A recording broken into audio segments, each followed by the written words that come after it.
یہاں پر پھر یہ ہوتا ہے کہ جی کسی کے نام کی ایک سورہ فاتحہ نہیں بلکہ کسی کے نام کی فاتحہ دے دی، جس کو کہتے ہیں کہ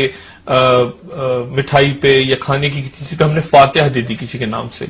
تو یہ جو فاتحہ ہے یا بخشش یا نیاز بھی شاید اسی زمرے میں، اس کے بارے میں آپ کی کیا نقطہ نظر ہے کہ اسلام کیا کہتا ہے اس کے بارے میں؟ سورہ فاتحہ پڑھنا تو بہت اچھی بات ہے الحمدللہ، لیکن جس طریقے سے اکثر لوگ فاتحہ پڑھ کے نیاز یا کھانے پہ کچھ کس کا نام لیتے، تو قرآن کی آیت صاف ہے کم از کم 4 جگہ پہ. سورہ بقرہ سورہ نمبر 2 آیت نمبر 173، سورہ مائدہ چیپٹر نمبر 5 ورس نمبر 3، سورہ انعام چیپٹر نمبر 6 ورس نمبر 145، اور سورہ نحل چیپٹر نمبر 16 ورس 115. اللہ تعالیٰ فرماتے ہیں حرمت علیکم المیتۃ والدم ولحم الخنزیر وما اہل لغیر اللہ بہ، جس کے معنی ہیں کہ forbidden for you for food are dead meat, blood, the flesh of swine and any food on which any name besides Allah's name is taken. تو چوتھی کیٹیگری ہے کہ کوئی بھی کھانے کے اوپر اگر اللہ کے علاوہ غیر اللہ کا نام لیا گیا ہے تو حرام ہے. تو اگر آپ کوئی کھانے پہ اللہ کے علاوہ کسی کا نام لیتے، کتنا بھی اچھا انسان ہوں دو،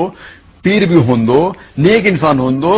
کوئی رسول بھی ہوں دو، اللہ کے علاوہ کسی اور شخص کا نام اگر آپ لیتے ہیں وہ کھانے پہ تو وہ کھانا حرام ہو جاتا ہے. ایک آخری جو قابل توجہ بات بھی ہے اور جس پہ بعض اوقات اختلاف ہو جاتا ہے کہ بعض حضرات یہ کہتے ہیں کہ جیسے کوئی یہ کہے کہ جی یہ شیخ عبد القادر جیلانی رضی اللہ تعالی عنہ کی نیاز ہے، تو اس کھانے پر غیر اللہ کا نام لے دیا گیا اور جس پر غیر اللہ کے نام کو لے لیا جائے وہ چیز حرام ہو جاتی ہے، کیونکہ اللہ تعالیٰ نے حرام چیزوں کی تفصیل بیان کرتے ہوئے قرآن عظیم میں ایک جگہ فرمایا وما اہل بہ لغیر اللہ،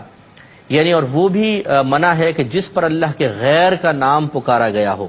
تو لہٰذا کہتے ہیں چونکہ اس پر بھی اللہ کے غیر کا نام لے دیا گیا لہٰذا یہ کھانا بھی حرام ہے. لیکن یہاں پہ ہم دائرہ ادب میں رہ کر بغیر کسی کی نمائندگی کرتے ہوئے جو حق شرع ہے، یہ حق مسئلہ ہے، وہ آپ کی خدمت میں عرض کر دیتے ہیں کہ یہاں ہے ماں وما اہل بہ لغیر اللہ، اور وہ جو پکارا گیا ہو اس پر اللہ کے غیر کو. تو یہاں ماں سے مراد کیا ہے؟ یاد رکھیں جتنے بھی مفسرین کی تفسیریں اٹھا کے پڑھ لیں آپ کو 99% مفسرین یہی کہیں گے یہاں ماں سے مراد جانور ہے،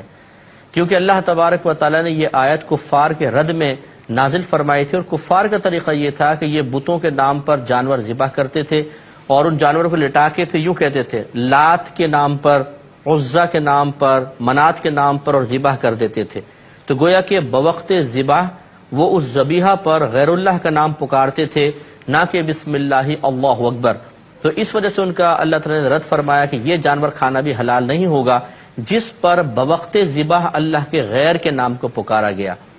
لیکن اگر کوئی یہ کہتا ہے کہ نہیں ہم ماں سے مراد خاص ذبیحہ نہیں لیتے بلکہ ہر چیز ماں سے مراد جو ہوتا ہے، تو جو میں تمام دنیا کی چیزیں آ جائیں گی کہ جس چیز پر اللہ کے غیر کے نام کو پکارا جائے وہ منع ہوگا. لہذا نیاز پر بھی غیر اللہ کا نام پکارا گیا، جسے کہا گیا منسوب کر دی گئی کہ فلاں کی نیاز فلاں کی، تو یہ بھی حرام ہوگی.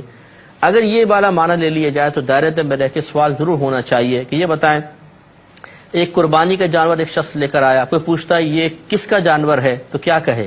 لیکن ایسا ہی ہوتا ہے کہ جو قربانی کا جانور لایا ہوتا ہے اس شخص کا نام اس پہ لیا جاتا ہے، جی یہ اکرم صاحب کا جانور ہے، یہ افضل صاحب کا جانور ہے. بتائیے اس جانور پر غیر اللہ کا نام پکار لیا گیا، اب اس کا کھانا حرام رہے گا یا حلال رہے گا؟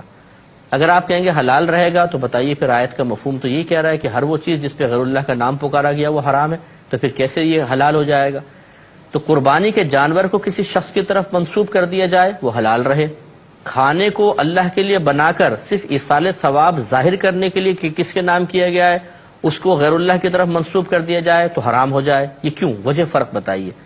اور خصوصاً جب آپ دیکھیں حضرت سعد رضی اللہ تعالی عنہ نے جب کنویں کے اوپر نیم پلیٹ لگوا دی ایک طرح سے لِأُمِّ سعد، سعد کی ماں کے لیے، تو وہ بھی تو اس ایصال ثواب کو منسوب کر رہے ہیں اپنی والدہ کی طرف. تو اس کنویں پر حضرت سعد رضی اللہ تعالی عنہ کا اپنی والدہ کا یا اپنا نام لکھوا دینا، بتائیے یہ بھی تو غیر اللہ کا نام اس کی طرف منسوب ہوا، یا اس کنویں کو غیر اللہ کی طرف منسوب کر دیا ایک طرح سے. تو اس کا پانی پینا حلال رہا یا حرام رہا؟ تو لہٰذا خلاصہ کلام یہ ہے کہ کوئی بڑا جھگڑا نہیں ہے. ہم جواب میں کا خلاصہ اب یہ پھر بیان کر دیتے ہیں کہ نظر نیاز کرنا یہ مستحب عمل ہے، کریں گے ثواب ملے گا، نہیں کریں گے گناہ نہیں ہے. اور اس کا صحیح کانسیپٹ یہی ہونا چاہیے کہ اللہ کے لیے کھانا بنائیں اور صرف قصد ارادہ یہ ہو کہ کسی اللہ کے نیک بندے کو ہم ثواب ایصال کر رہے ہیں تو پھر کوئی حرج نہیں ہے. کھانا سامنے رکھنا بھی کوئی فرض یا واجب نہیں ہے، آپ بس دل میں ارادہ کر لیں وہ نیاز بن جائے گی. سامنے رکھنا کوئی لازم ضروری نہیں ہے، لیکن کوئی رکھے سنت کی ادائیگی کی نیت سے اور قرآن بھی پڑھ لے تو کوئی حرج نہیں ہے. امید ہے کہ اس پہ تفسیر حاصل میں نے گفتگو کر لی ہے تو مسئلہ آپ سمجھ گئے ہوں.